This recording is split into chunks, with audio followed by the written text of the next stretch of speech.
Magandang araw mga bata! Ang ating aralin ngayon ay tungkol sa letrang I. Ulitin nga natin, letrang I. Ito ang malaking letrang I. Ito naman ang maliit na letrang I.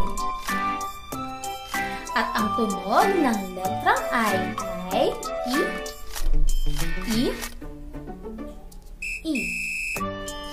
Ulitin nyo nga. Magaling! Tingnan naman natin kung paano isulat ang letrang I. Magsimula tayo sa malaking letrang I. Mula sa taas, gumuhit ng linya pababa. At sa taas, gumuhit naman ng linyang pahiga. At sa ibaba, gumuhit ng linyang pahiga.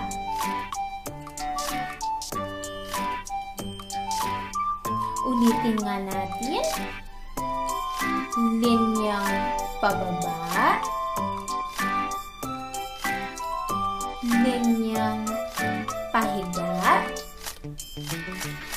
Linyang pahiga. Paano naman kaya isulat ang maliit na letrang I? Mula sa gitna, gumuhit ng linyang pababa at tuldok.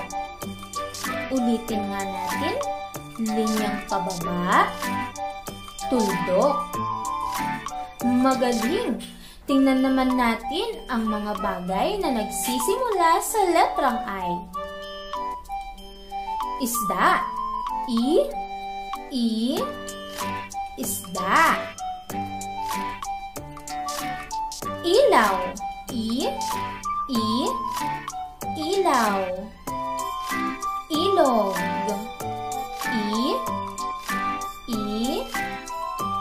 Ilog. Ibon. Ibon. Ilong.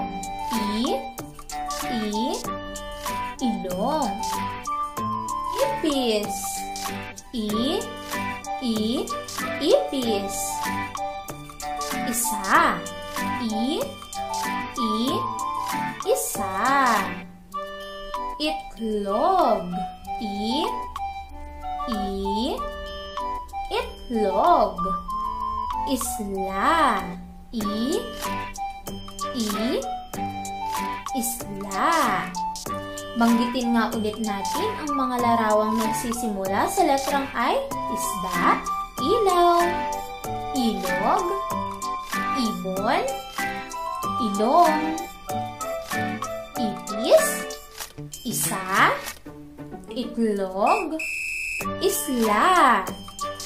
Para sa ating gawain, ikahon ang mga larawang nagsisimula sa letrang I.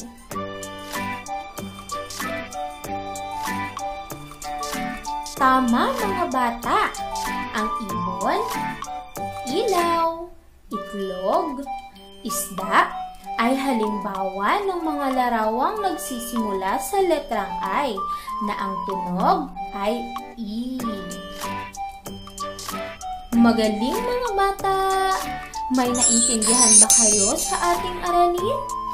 Dahil dyan, mayroon kayong 3 stars!